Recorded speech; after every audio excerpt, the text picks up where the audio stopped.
Students, आज का हमारा टॉपिक है controller and auditor general of India, Bharat का नियंत्रक और महालेखा परीक्षक। भारत का संविधान दुनिया का सबसे विशाल संविधान है, जिसमें न केवल केंद्र सरकार और राज्य सरकार की सभी शक्तियों का विस्तार के साथ वर्णन किया गया है, इसके साथ साथ बहुत सारी जो संवैधानिक संस्थाएं हैं जो संविधान के कार्य रूप में आवश्यक थी, उन सब का भी विस्तार के साथ वर्णन किया गया है।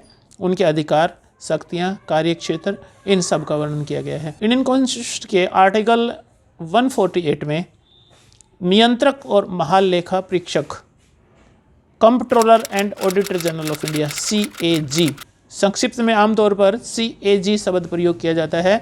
इसके लिए जो एब्रिविएशन है वो कंट्रोलर है, कंट्रोलर नहीं। Controller and auditor general of India, article 148, वह भारतीय लेखा परीक्षा और लेखा विभाग का मुखिया होता है और लोक वित्त का संरक्षक होने के साथ साथ संपूर्ण जो वित्तीय व्यवस्था का नियंत्रण करने का कार्य वो करता है। न केवल केंद्रीय सरकार के स्तर पर बल्कि राज्य सरकार के स्तर पर न केवल यह लेखा परीक्षण का कार्य करता है बल्कि लेखाओं का लेखन करने का कार्य भी ये करता है। हालांकि इंडियन कॉन्स्टिट्यूशन अमेंडमेंट एक्ट 1976 के द्वारा केंद्र सरकार की लेखाओं का लेखा परीक्षण का कार्य तो अब नियंत्रक और महालेखा परीक्षक CAG करता है, लेकिन लेखाओं का रख रखाव का कार्य इससे अलग कर दिया गया है। राज्य स्तर पर न केवल CAG लेखा परीक्षण का कार्य करता है बल्कि लेखाओं के लेखांकन का कार्य भी CAG करता है। भारत के संविधान निर्माता डॉक्टर भीमराव अंबेडकर ने महालेखा परीक्षक को भारत के सर्वोच्च और प्रमुख अधिकारियों में से एक बताया है। ऐसी बहुत सारी जो दूसरी संवैधानिक संस्थाएं हैं, इलेक्शन कमीशन ऑफ इंडिया है, सुप्रीम कोर्ट है, उनमें से एक प्रमुख संस्था इसको घोषित किया है। भारत का नियंत्रक और महालेखा परीक्षक भारत की संसद की लोक लेखा समिति का फ्रेंड, फिलोसफर एंड गाइड है। इस नाते वो अपने कार्यों के लिए संसद के प्रति उत्तरदायी होता है। उसके द्वारा प्रस्तुत रिपोर्ट राष्ट्रपति प्रति वर्ष एक्शन टेकन रिपोर्ट के साथ संसद के दोनों पटलों के समक्ष रखवाता है और संबंधित राज्यपाल उस राज्य के विधानमंडल के समक्ष रखवाने का कार्य करता है। अपॉइंटमेंट एंड टर्म्स, नियुक्ति और कार्यकाल। भारत के नियंत्रक और महालेखा परीक्षक की नियुक्ति राष्ट्रपति के द्वारा की जाती है।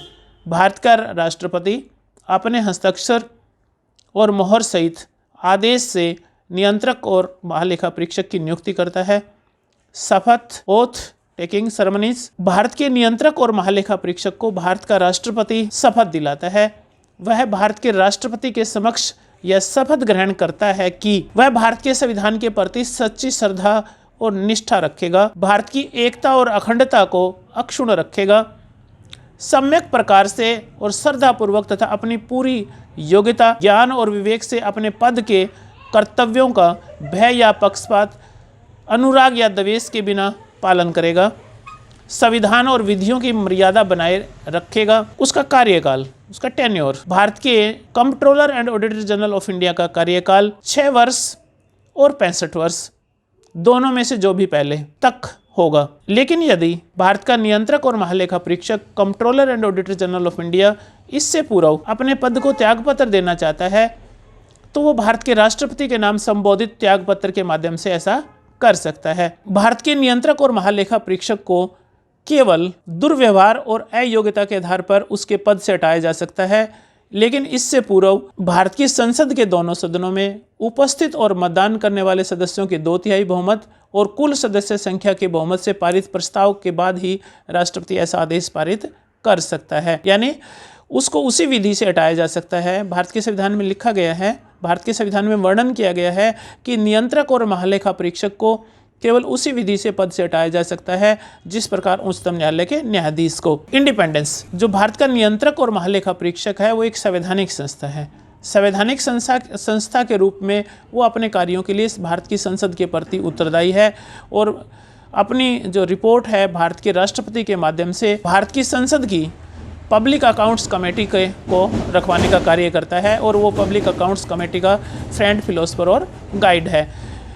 इस नाते वो ताकि वो स्वतंत्रता पूर्वक कार्य करे, उसको उसके पद की सुरक्षा और गारंटी दी गई है। इसके लिए प्रमुख रूप से जो प्रोविजंस इंडियन कॉन्स्टिट्यूशन में किए गए हैं उसके अनुसार प्रथम नंबर 1 पर कार्यकाल की सुरक्षा, उसको उसके पद की उसके कार्यकाल की सुरक्षा दी गई है।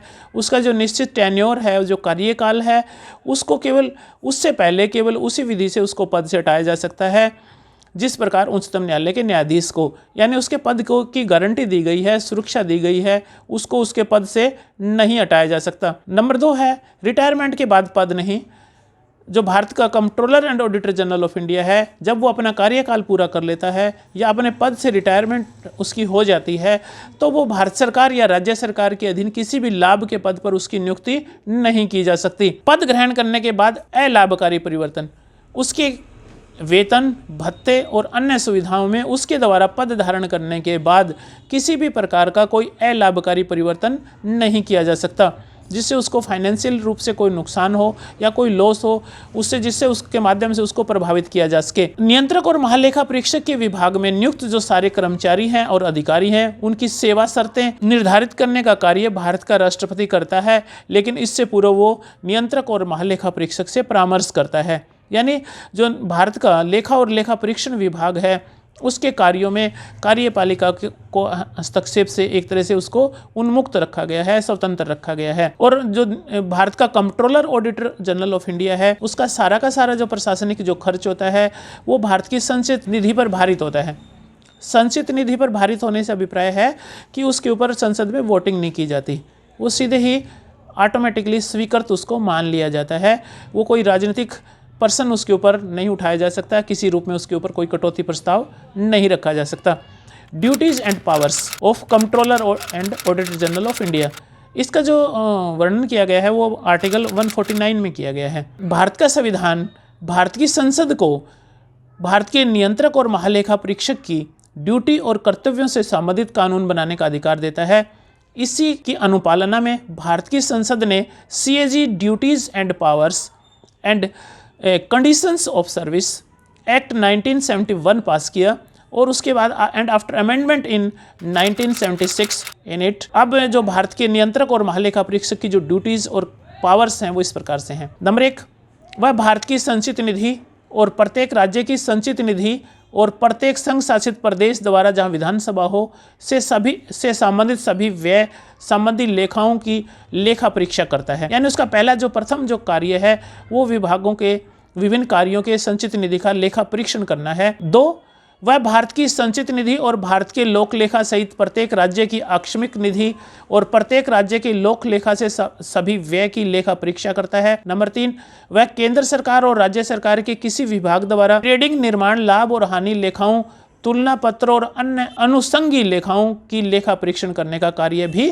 करता है। नंबर 4, वह राष्ट्रपति या राज्यपाल के निवेदन मिलने पर इसी तरह के अनुषंगी अन्य कार्य उसको सौंपे जा सकते हैं, वो कार्य वो करता है। भारत का नियंत्रक और महालेखा परीक्षक। नंबर 5, वह राष्ट्रपति को केंद्र व अन्य राज्यों के लेखाओं के प्रारूप के बारे में परामर्श देने का भी कार्य करता है कि राज्यों के और केंद्र के लेखाओं के किस प्रारूप में रखा जाएगा। वह केंद्र के लेखाओं के संबंध में अनुच्छेद 151 के अनुसार राष्ट्रपति को अपनी रिपोर्ट प्रस्तुत करता है और राष्ट्रपति उस रिपोर्ट को संसद के दोनों पटलों के समक्ष एक्शन टेकन रिपोर्ट के साथ प्रस्तुत करता है और वह राज्य के लेखाओं से लोक लेखाओं से संबंधित मामलों की रिपोर्ट उस संबंधित राज्य के राज्यपाल को प्रस्तुत करता है और उस राज्य का राज्यपाल उस रिपोर्ट को एक्शन टेकन रिपोर्ट के साथ राज्य की विधानमंडल के समक्ष प्रस्तुत करवाता है।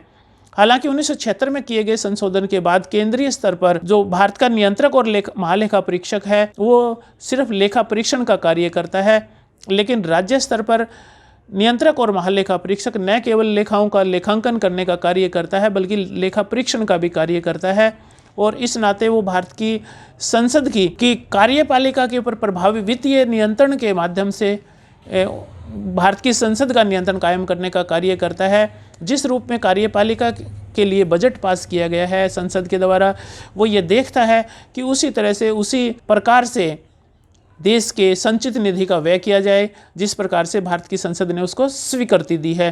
Thank you.